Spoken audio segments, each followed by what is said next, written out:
Regional Director, si Sal Jimenez. Kumahin ni sa inquiry nga nang giundang lay ko na ang K-12. No. Wa na undang ha. Akong klarohon na wa gina undang ha. Kay ang kuan na ang nihangyo ra ang University of the Philippines nga may mo ang kanang mga enrollees sila sa K-12 ibalhin na kay nagkuwang ang ilang pasilidad. Mo na yung rason.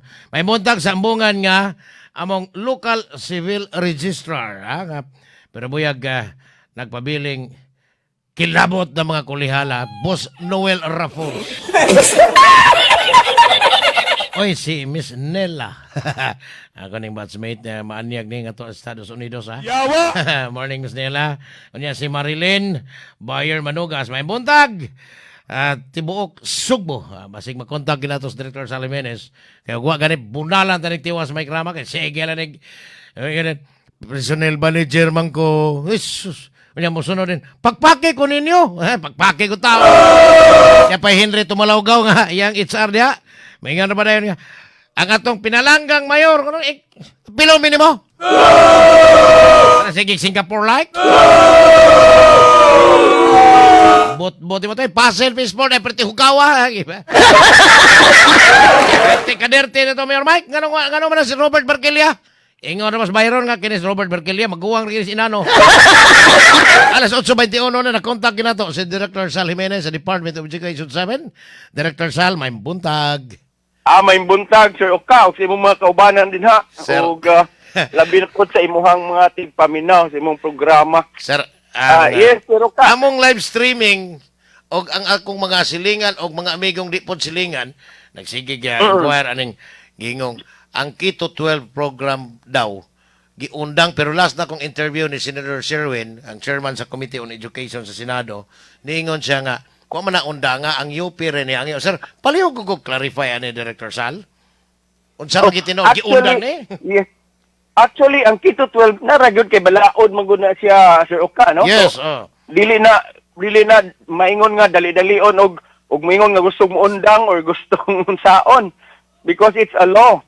There's a law para ana, no? So, and because balaod na siya, so padayon gyud na siyang Keto 12.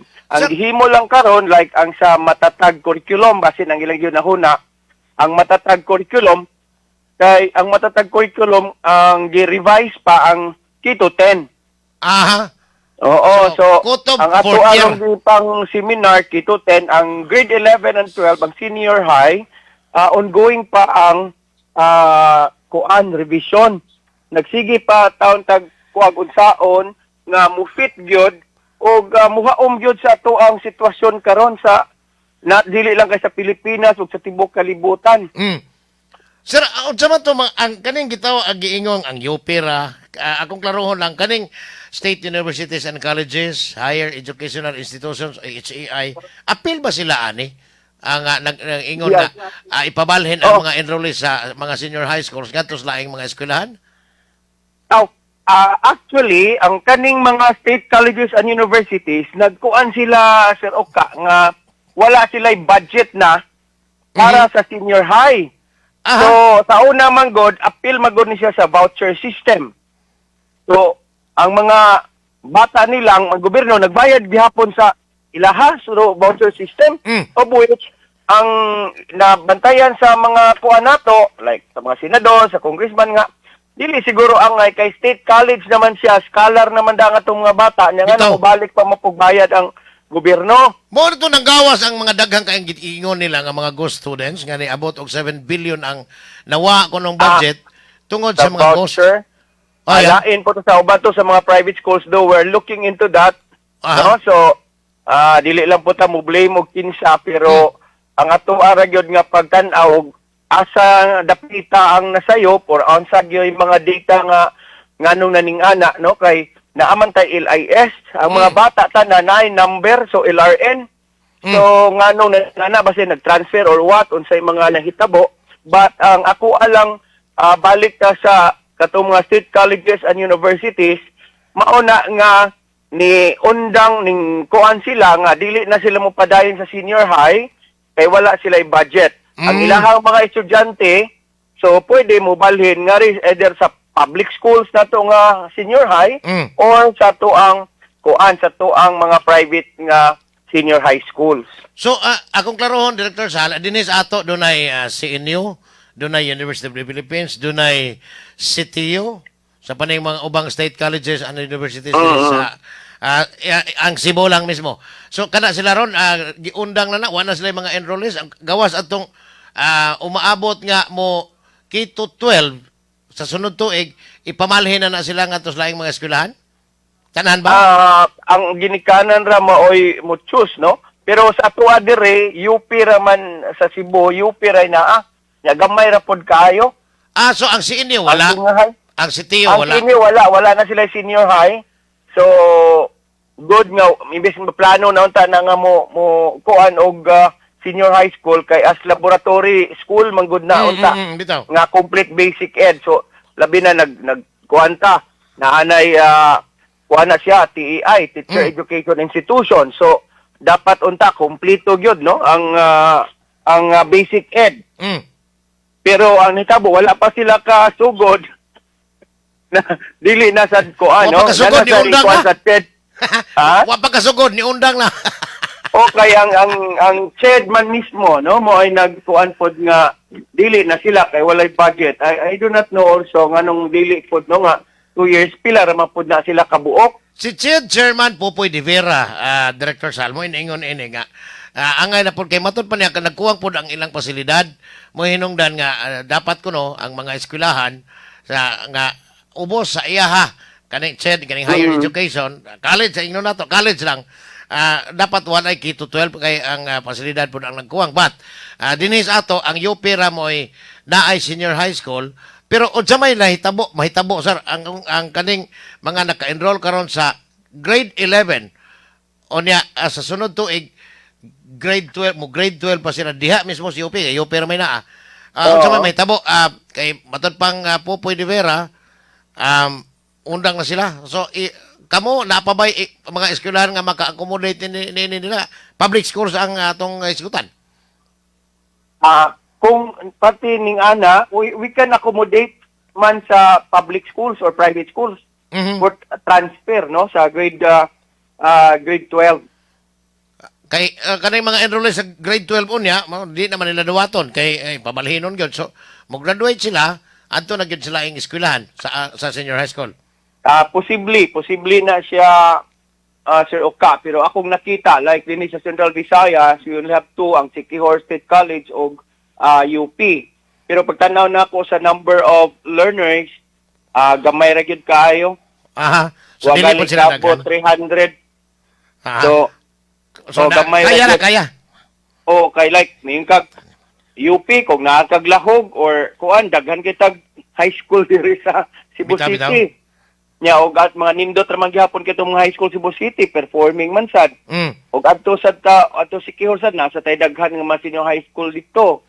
No, so unsa may nahitabo ani Director Sal ang ako nasabtan aning K-12 program balaod man ang tanan bang mo graduate as being a senior high school graduate doon na nabagid sila in situ kaning national certificate from TESDA skilled na bagid sila dili Sir Oka mo na ang atong i-clarify gyud sa tuang mga ginikanan o tigpaminaw kay ang ila magyong hunahuna nga gaman gyud graduate na dayog kanang senior high, automatic na sila na mga INSI, nya makatrabaho na dayon.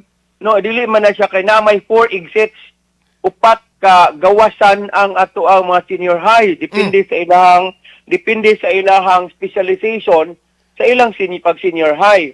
Kung textbook sila, ang textbook ilang gipili, o di na sila moagi gud sila gi-mention about parte sa ilang mga skills, di makakuha sila NC2 or NC3, for that matter, or NC1.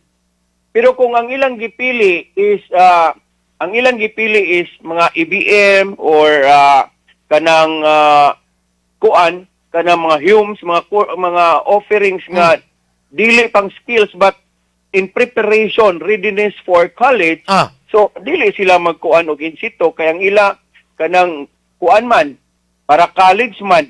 I see. Sir, ang ako sa ako lang ni, ang kadto magong wa pa ang senior high school so mo graduate ang usual nga ay graduate sa mga estudyante, pareha na to sa una, 16 years old ka. So di pa ka qualify nga mo trabaho.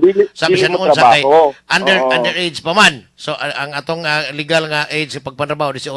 So kung doon na kay Yes. mo graduate ka og Kito 12, exactly 18 years old na ka. So doon na kay skill pananglitan o na kay NC2 certificate from TESDA. Ang TESDA may muhata kan bot pasabot makatrabaho na ka kay legal age naman ka 18 naman pero Yes. kana man kung duha ka tuig nga gap kung wa pa ning Kito 12 mag-standby ka kundi ka ka eskwela college mo na hinungdan nga daghang kay Oo na, mabulyong daghan kayong teenage pregnancy, mga mahimo sa asa sila dito mag-apil-apil, Oh. mag-unsa din ha nga mga activities kay dili ka eskwela.